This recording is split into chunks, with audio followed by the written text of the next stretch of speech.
Bonjour à tous et bienvenue dans ce nouveau tutoriel on-chain sur la chaîne YouTube de Cryptos Research. J'espère que vous allez bien. Aujourd'hui, on va s'intéresser à un outil que vous m'avez beaucoup demandé. Un outil qui est relativement peu connu de la communauté et qui offre, comme de Bitcoin Lab, des données on-chain de qualité concernant le marché et le réseau du Bitcoin. Aujourd'hui, on va parler de Chain Exposed. Qu'est-ce que Chain Exposed? Comme écrit juste ici, Chain Exposed est une collection de données on-chain et techniques générales qui permettent d'avoir de l'aide théorique vis-à-vis de la compréhension du marché des cryptos et notamment pour prédire les tops et les bottoms selon évidemment ces dires. On va se rendre compte que c'est quand même très utile pour plein de raisons. Avant tout, par qui a été créé, on va rendre à César ce qui lui appartient, par qui a été créé Chain Exposed. Chain Exposed a été créé par Bull From Sea. Bull From Sea, c'est simplement un anonyme. Manifestement ukrainien d'ailleurs, je le sais parce que déjà ça se voit au vu des couleurs du drapeau qui étaient présentes avant le conflit Russie-Ukraine, et notamment parce qu'il avait tweeté sur le fait que bon bah comme il était en Ukraine et que ça commençait à devenir la galère, et bien le site allait être down pendant un petit temps, et donc c'est ce qu'il expliquait, voilà, et donc peu importe au final sa nationalité, ce qui est important c'est que c'est un analyste on-chain indépendant, un peu comme The Bitcoin Researcher, mais qui a choisi, opté pour une approche un peu différente, et avec notamment quelque chose qui le différencie énormément, qui est le seul à avoir fait dans tout l'écosystème on-chain. Il a remis en question l'analyse statistique de Glassnode qui permettait de définir le seuil STH-LTH, donc long terme, court terme de détention de Bitcoin, à 155 jours. C'est le seul qui a fait le travail de choisir, de questionner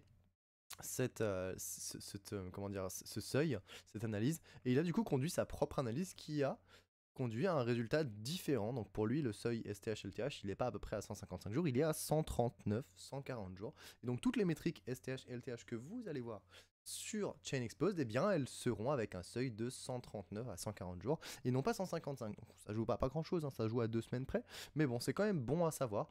De 1 que bah, c'est différent, parce que vous allez voir que les métriques sont légèrement différentes, les variations sont un tout petit peu plus différentes, voilà, des fois un petit peu plus de volatilité, des fois on a un petit peu plus de latence, mais aussi que c'est le seul à vraiment avoir questionner la méthodologie de Glassnode, et ça pour le coup c'est important d'avoir des personnes qui sont dans la mentalité du don't first verify, et donc lui il a vraiment pas trusté, il a verify et il a trouvé un résultat différent mais qui donne des métriques très similaires. On va faire un tour rapide, vous allez voir c'est un vidéo tuto qui va peut-être un peu plus courte que les vidéos précédentes, simplement parce que le site est extrêmement simple, vous allez le voir. Donc vous avez d'abord la page de présentation qui vous donne un petit peu de texte, un petit peu de contexte fondamental sur qu'est-ce que Chain Exposed, qu'est-ce qu'une métrique on-chain, le concept des UTXO qui peut être intéressant si vous n'êtes pas familier avec l'architecture UTXO de Bitcoin. Ensuite, les métriques un peu différentes qui sont justement basées sur le seuil STH-LTH, donc qui se basent sur un âge spécifique. Et ensuite, quelques petites spécifications sur les métriques relatives aux adresses, donc notamment la nomenclature avec les planctons jusqu'aux whales, et lui il va même plus loin que les whales, il met les cachalots. Bref, et après une petite note ici pour ceux que ça intéresse. Donc voilà, le site est relativement simple à prendre en main, bien sûr, hein. Ensuite, on va avoir 3 grandes sections. On va avoir la section Market Wide qui va nous permettre de regarder le marché Bitcoin dans son ensemble, mais pas que, parce que vous allez aussi avoir notamment des métriques sur le réseau, donc les networks métriques qui peuvent être très intéressantes, et même les transactions ordinals. Donc on peut suivre les transactions ordinals via ce site, ce qui peut être très intéressant, hein, notamment de voir à peu près, par exemple, là on va pouvoir voir le nombre de nouvelles inscriptions qui ont été créées de manière relative. On va le voir de manière absolue, ce sera peut-être un peu plus esthétique et un petit peu plus clair. Donc là on voit clairement la dynamique de la hype des inscriptions et des ordinals pendant l'année 2023, et puis 2024 on voit qu'il n'y a vraiment pas grand chose qui se passe, avec un petit pic récemment, mais bon ça reste tout à fait minime. Donc on peut voir que dans la section Market Wide on peut avoir énormément d'infos qui peuvent être très intéressantes. Sur le côté macro vous allez avoir des choses un peu plus techniques comme le multiple de Mayer ou la relation entre le prix du Bitcoin et sa moyenne mobile à 200 jours. Sur le côté spending, vous allez avoir tout ce qui est dépenses et prise de profit. Vous allez avoir notamment le SOPR qui est bien connu, et vous allez aussi avoir des trucs un peu moins connus comme notamment les sell bubbles. Donc les sell bubbles, ça va être une métrique qui va suivre les dépenses qui ont été faites. En fait, comment est-ce que je pourrais expliquer ça simplement ? Ça va être des métriques qui vont vous montrer le prix d'achat moyen des dépenses qui ont été faites au cours des, par exemple ici les 30 derniers jours, mais on peut le prendre sur la dernière journée, donc Sell the Buzz Last Day, on peut voir que la majorité des BTC qui ont été dépensés, il y en a un peu qui ont été dépensés qui avaient un coût de base, du coup à peu près 6 000 $, ce qui est pas beaucoup, et il y en a surtout qui avaient des coûts de base aux alentours des 71, puis des 64, puis des 58 000 $ environ. Donc ça peut être intéressant pour juste se demander, bon bah, à quel niveau de prix les vendeurs de la journée sont en train de vendre. Donc c'est assez utile comme métrique, et en plus c'est le seul à offrir ça. Donc très très cool de ce point de vue-là. Sur le côté spending, sur le côté unrealized profit and loss, ça va être tout ce qui est rentabilité latente. Donc on va retrouver bien sûr le NUPL, le MVRV, l'offre en profit ou en perte. Donc ça, clairement, ça peut être intéressant, mais on va voir qu'il y a d'autres métriques qui peuvent être intéressantes parce que juste après, dans l'autre section qu'on va voir après, il y a le Hodler's Age spécifique. Donc là, on va voir des métriques spécifiques à différents types d'âge. Donc on va pouvoir notamment retrouver la supply, l'offre en profit-perte, mais notamment avec la déclinaison LTH-STH, qui va vraiment des très très bonnes informations à nous offrir. Des métriques sur les volumes, donc sur le volume de transactions qui est envoyé directement sur Bitcoin avec différentes déclinaisons que vous pouvez observer, les ordinals dont on a déjà parlé, les métriques de réseau dont on a déjà parlé, et ensuite Other qui considère différentes métriques un peu exégètes, notamment le Fear and Greed que vous pouvez directement retrouver ici avec un petit code couleur assez sympathique, ou deux trois analyses. Vous pouvez d'ailleurs retrouver l'analyse de probabilité des dépenses qu'il a conduite lui-même directement sur son site avec différents types ici, et puis l'analyse moyenne que vous pouvez voir juste là, donc vraiment très très intéressant. Donc ça c'est pour tout ce qui est le côté macro, pour une vision d'ensemble du marché, très très bien. Ensuite on a les métriques qui sont spécifiques à l'âge. Encore une fois on va retrouver toujours la même déclinaison, macro, realized, spending, unrealized, et ici la supply distribution, donc l'offre, la distribution de l'offre. D'abord le macro va vous permettre d'observer un peu dans l'ensemble où est-ce qu'on se situe sur le marché de Bitcoin. Une des métriques préférées de ce point de vue là, c'est le MVRV Crosses.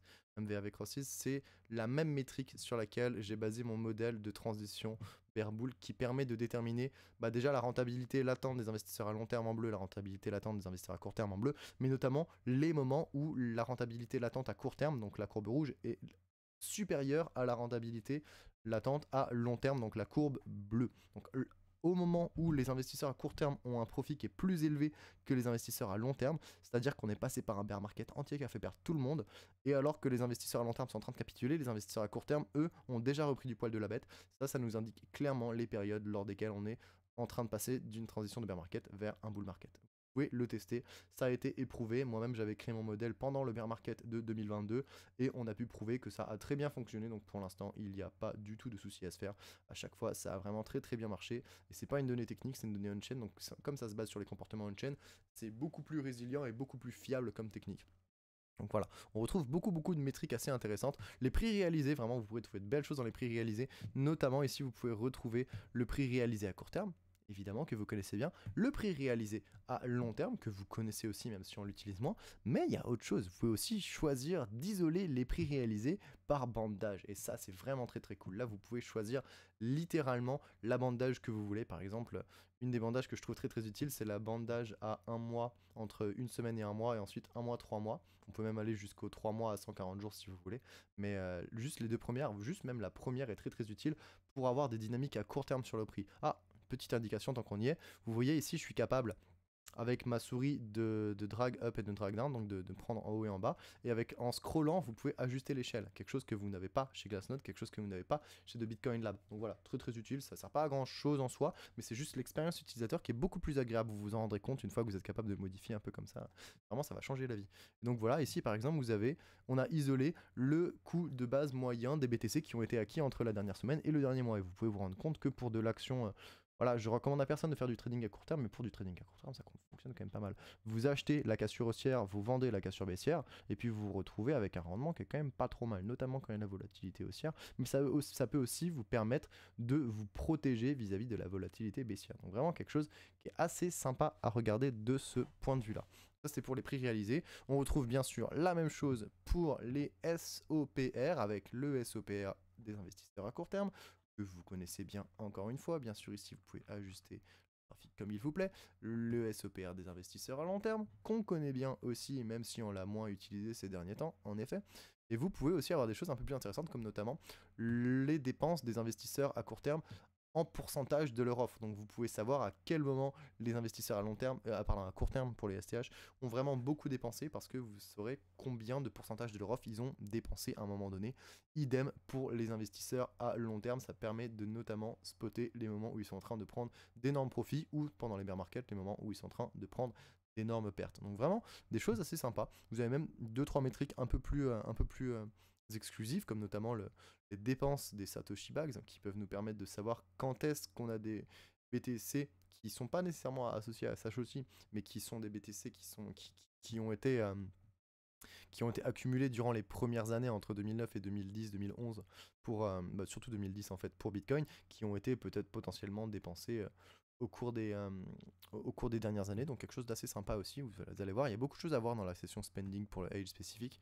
Après, on a bien sûr le côté Unrealized PNL, donc le côté rentabilité latente, où vous pouvez avoir des métriques un peu différentes aussi. Vous pouvez notamment retrouver les MVRV à court terme. Les MVRV à court terme, ils sont utiles. Pourquoi? Quand on les isole, on va isoler seulement le 1 mois et le 3 mois, par exemple.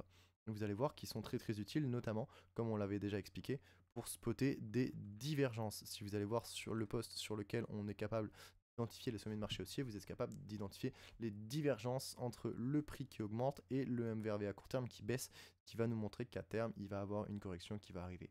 Ici, exactement la même chose, une correction qui va arriver alors qu'on a une divergence claire. Et maintenant, d'ailleurs, les deux sont en dessous, ce qui nous montre bien qu'on est en territoire baissier à court terme. Donc voilà, énormément de métriques à aller regarder de ce point de vue-là. Et sur le côté adresse spécifique, voilà, il s'est intéressé notamment aux investisseurs à court terme et à long terme avec une dichotomie de l'âge de détention sur le côté hodler age. Et là, on va être plutôt sur la même chose, mais avec des adresses. Du coup, on va retrouver par exemple le prix réalisé de différentes adresses. Vous pouvez notamment aller regarder le prix réalisé des whales ou le prix réalisé des planctons, comme vous voulez, ou d'autres, pour être capable de savoir à quelle zone d'intérêt se concentre notamment la majorité des BTC qui ont été achetés. On voit qu'actuellement les coûts de base se concentrent notamment sur la zone des 30 000 à 35 000 dollars par exemple. Donc il y a beaucoup de choses à aller voir. Hein. Je vais pas vous faire toutes les métriques une par une pour être tout à fait franc avec vous, parce que je vais vous faire une petite excusez-moi, un petit post exprès pour ça au cours de la semaine. Donc cette vidéo elle va être, là je la tourne lundi, lundi 8, je vais probablement la publier demain, donc mardi 9, pour que vous l'ayez très très rapidement et qu'il n'y ait pas trop de variations avec le marché. Et je pense jeudi ou vendredi je vous ferai une autre publication pour vous présenter mes métriques préférées, celles que j'utilise le plus chez Chain Expose. Donc voilà, j'espère que cette vidéo vous aura plu. Elle était un petit peu plus courte que d'habitude, mais c'était pour vous permettre de prendre en main et de comprendre un peu quel site est Chain Expose, d'où est-ce qu'il vient, quelles sont les sections, quelles sont les métriques qui peuvent être les plus intéressantes, notamment dans la section Others, il y a 2-3 choses qui peuvent être rigolotes aussi. Mais je vous invite surtout à aller le prendre en main et à aller le tester vous-même. Donc j'espère que ça vous plaira. Deux petites choses encore avant que je ferme cette vidéo. Première chose, ici vous pouvez avoir ici le rendered qui va vous permettre de savoir à quel moment les données ont été mises à jour. Des fois, c'est un site où on peut avoir des données qui sont pas à jour pendant 3-4 jours parce qu'il le fait manuellement. Là par exemple on est le 8, on voit que les données elles sont à jour d'hier, donc on n'a pas exactement les données du jour. Premièrement, donc c'est un site où quand vous allez regarder des données de chaîne, vérifiez toujours quand a été faite la dernière mise à jour. Si la dernière mise à jour elle date du jour même ou du jour d'avant, ça va, vous aurez des données qui sont relativement à jour. Mais si ça n'a pas été mis à jour pendant 3 jours, 7 jours, 14 jours, ce qui est déjà arrivé une fois, au début du conflit Russie-Ukraine, le site n'a pas été mis à jour pendant 2 semaines notamment. Donc voilà, il y a des moments où comme il le fait manuellement et que c'est un mec indépendant tout seul qui fait ça de manière totalement gratuite, eh bien il essaie de faire de son mieux aussi et il faut le comprendre de ce point de vue-là. Ce qui m'amène à mon deuxième point, si jamais vous appréciez, n'hésitez pas à lui faire un petit don. Hein, il a une adresse Bitcoin, une adresse Litecoin, une adresse Ethereum. Il n'a pas l'adresse Monero, bizarrement, mais c'est pas très grave, il fait ce qu'il veut.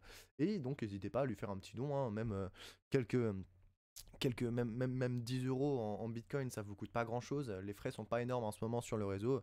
Et lui, ça lui fera certainement plaisir. Donc, n'hésitez pas à soutenir en fait. Ce que je veux dire par là, c'est n'hésitez pas à soutenir des alternatives de personnes qui vous offrent du contenu open source ou gratuit sur l'analyse on-chain. Parce que je vous rappelle que les données on-chain de Glassnode sur les STH et les LTH, ça coûte blinde.